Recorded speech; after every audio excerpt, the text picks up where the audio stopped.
Hello everyone. Okay, I got a few more plants the other day because it was the University of British Columbia. They have a sale every year, so I thought I'd check it out this year. Got some interesting plants that I'm going to put in the garden today because it's really nice out, so I'll give you a little look at what we got. The first thing that I've got here is another tomato plant. It's a pink accordion.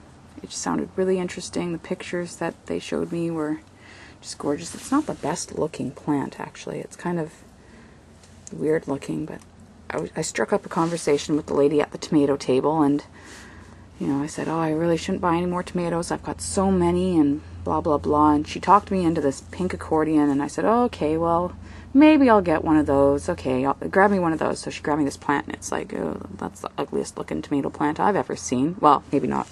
Those ones are probably the ugliest ones I've ever seen. But, yeah, it's kind of dry and crinkly. It's got little spots on it, and I don't know. We'll see how that one works out. And I got this plant. I saw it when I first walked into the sale, and I thought, well, it's not a vegetable. It's not edible. I'll just leave it, and it kept haunting me. These leaves are just so pretty, and I had to come back to it. So I thought, if I leave without buying one of these plants, I'm going to kick myself when I get home. I think it's like a geranium, but it's called a, let's see if you can read this, Pelargonium Mrs. Pollock Double. It's got really pretty coral flowers, like sun, blah, blah, blah. And anyways, so I thought it was just too nice to pass up. It was going to haunt me if I didn't buy it. It was only $4. Done deal. Thai basil. I was inspired to buy that one because many of you have watched Donna's Square Foot Garden, and she has Thai basil, or had Thai basil in her garden last year, and she loved it, so I thought, okay, I'll give that one a try. That's a great thing about the YouTube videos. They inspire me to try things that I've never would have thought to try. So yeah. And some Merlot lettuce. It was cheap. It was $1, so I thought, okay. This one is really neat. It's, what was the name of this one? Red Shisho. And I'd never heard of it before. And they were selling it over with the herbs. So it's really kind of neat texture. This leaf, they're so thin. And it's just interesting. And I didn't know what it was for. Like, do you dry it? Do you put it in soups? Or what do you do with this thing? And so I asked another lady who was looking at the herbs, and I said, do you know what this is? And she said, oh yeah, you can put it in stir fries. And so I thought, oh, okay. She said, or use it like lettuce. And I was kind of like, okay, well, sounds interesting. We'll give it a try. Yeah. And then I got some strawberries. This is an alpine strawberry. I'm going to put that in a hanging basket.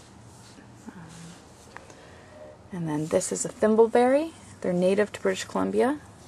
They kind of make like a little raspberry, but they're kind of drier.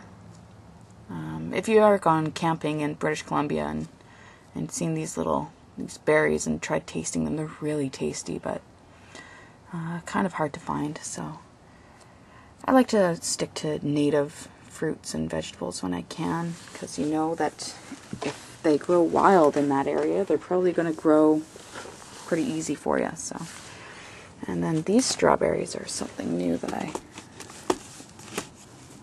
just thought they sounded so interesting. They're called sand strawberry, and they kind of have shiny leaves like the alpine strawberry.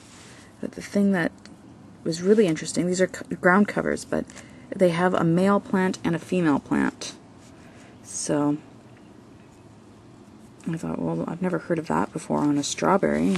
I hear about that with fruit trees and stuff, but they said, oh yeah, they're really good, and they send out runners everywhere, and they're good for the shade. And so I thought, oh, that's perfect for that side of my house that's been neglected, because it's all shade. So we'll give those ones a try, and I'll let you know how they work out. Those are my mom's plants that I'm babysitting. And then, I don't know if I told you guys, but Walmart was having a sale the other day. They're getting rid of all of their plants that should have been planted by now, sort of thing. So I got these 2 golden raspberry bushes. They were originally like $8 or something, and I got them for $3 each. And they're still good. Like, you can see a little green starting there, so they're not dead, but they need to be planted like today. And then another butterfly bush. I'm a sucker for butterfly bush. I've got probably 2 or 3 of them out in the yard already of different colors, and I just can't get enough of it. And they smell so lovely. They're great. Butterflies love them. So that one's a purple one. Again, originally like $8 or something, and I think I got it for $2. So never underestimate the cheapness of people, and Walmart's got some great deals. So yeah, hope you enjoyed watching my purchases that I've got this last weekend, and we'll see you later. Thanks for watching. Bye.